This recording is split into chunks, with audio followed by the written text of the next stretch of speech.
لو قابلتك دلوقتي وسألتك هل عمرك شفت حد ليه نفس نبرة صوتك؟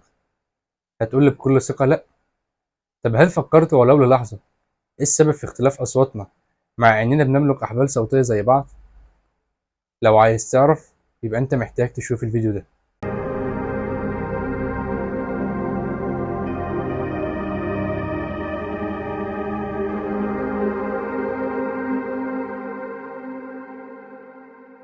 السلام عليكم، أهلا بيكم في فيديو جديد مع أحمد أبو زيد. قبل ما نتكلم ونعرف ليه أصواتنا مختلفة بالرغم إننا بنملك أحبال صوتية زي بعض، تعالوا الأول ناخد فكرة عن شكل الأحبال الصوتية ونتعرف عليها من الناحية التشريحية، أي من منظور علم الأناتومي. لو نزلنا مع مجرى التنفس بعد الأنف والتجويف الأنفي هنلاقي الحنجرة، ومكانها تحديدا بيكون أمام البلعوم.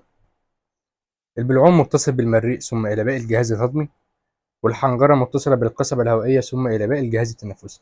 نرجع لموضوعنا، الأحبال الصوتية موجودة فين بقى؟ الأحبال الصوتية موجودة في الحنجرة. الحنجرة بتنقسم لثلاث أجزاء، جزء فوق الأحبال الصوتية، وجزء تحت الأحبال الصوتية وده اللي بيكون متصل بالقصبة الهوائية، والجزء الثالث عبارة عن الأحبال الصوتية ذات نفسها. والأحبال الصوتية عبارة عن زوجين من الأحبال. هتقول لي بس يا أبو حميد، يبقى الزوجين دول هما اللي بيصدروا أصواتنا؟ في الحقيقة ده اللي أي حد يتوقعه، بس اللي بيحصل في الواقع إن الزوج السفلي هو اللي بينتج أصواتنا، والزوج العلوي ليس له أي دور في إنتاج الصوت أبدا.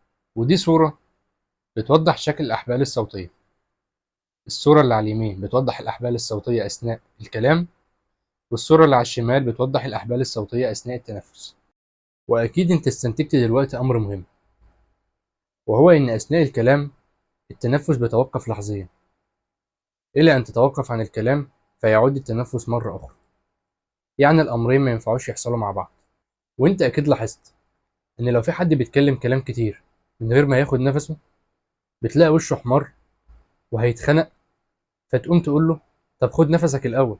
أعتقد إنك دلوقتي بقى عندك صورة كويسة في ذهنك عن شكل الأحبال الصوتية، لأن ده هيساعدنا في فهم باقي الفيديو. بدون الدخول في تفاصيل أكتر مش هنحتاجها خالص في كلامنا دلوقتي. مبدئيا كده لازم نعرف إيه السبب اللي بيخلي صوت السيدات مختلف عن صوت الرجال، مختلف عن صوت الأطفال. كل صوت له تردد معين، وتردد الصوت عند الرجال بيكون 125 هرتز، وعند السيدات بيكون 210 هرتز، وعند الأطفال بيكون 300 هرتز. الفكرة هنا إن كلما ازداد تردد الموجة الصوتية ارتفع الصوت وأصبح وصوله للأذن أسرع. يعني ببساطة في علاقة طردية بين تردد الموجة الصوتية وبين ارتفاع الصوت وسرعته، وده اللي بيفسر إن الأطفال لما بيعيطهم صوتهم بيكون مزعج جدا لبعض الناس، وده بسبب إن ليهم أكبر تردد. طيب يا أبو حميد، إيه اللي بيخلي الإنسان في مرحلة البلوغ صوته بيتغير؟ هقول لحضرتك، أثناء مرحلة البلوغ حجم الحنجرة بيزيد، والأحبال الصوتية نموها بيزيد، وده اللي بيفسر تغير الصوت. وإن كان حجم الأحبال الصوتية بيزيد عند الذكر أكتر من الأنثى. طيب يا أبو حميد، إيه اللي بيخلي صوت البنت أرفع من صوت الولد؟ الذكر في مرحلة البلوغ بيتفرز عنده هرمون التستوستيرون أو هرمون الذكورة، وده اللي بيخلي الأحبال الصوتية تتمدد وتتكاثف فيصبح صوته بتردد أقل ولكن أعمق، على عكس البنت اللي مش بيتفرز عندها الهرمون ده، وده اللي بيخلي صوتها تردده أعلى ولكن أرفع.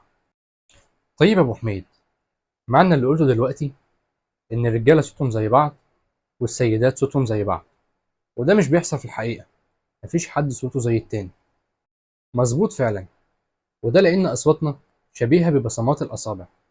كل شخص ليه صوت مختلف عن التاني، وده بسبب فروق فردية بتختلف من شخص للآخر. وده اللي بيفسر إن بالرغم من إن أفراد النوع الواحد ليهم نفس تردد الصوت، ولكن أصواتهم بتبقى مختلفة. والفروق دي بتنقسم إلى فروق فسيولوجية أو فروق طبيعية وفروق مرضية. والفروق الفسيولوجية بتتمثل في حجم وشكل الأحبال الصوتية، حجم الحنجرة، شكل وحجم الجمجمة، وحجم تجويف الأنف والفم، الأنسجة الرخوة، العضلات الصوتية، العوامل البيئية، والعوامل الوراثية، وتقدم العمر.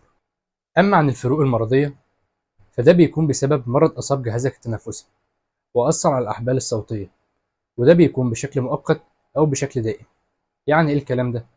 بشكل مؤقت بيكون مثلا زي دور البرد. دور البرد بيصيب جهازك التنفسي وبيأثر على الأحبال الصوتية، ولكن ده بيكون لفترة محددة، وبمجرد ما ينتهي دور البرد صوتك بيرجع تاني لطبيعته. ولكن في أمراض معينة بتصيب الأحبال الصوتية وبتأثر على الصوت، ولكن ده بيكون بشكل دائم. اختلاف أصواتنا نعمة عظيمة بتخلينا نحدد كل شخص من نبرة صوته. تخيل كده لو كل البشر في العالم ليهم نفس نبرة الصوت، هيكون الوضع إزاي؟ أصواتنا زي بصمات الأصابع بتميز كل شخص عن التاني، وده في حد ذاته نعمة عظيمة. وبس كده، سلام.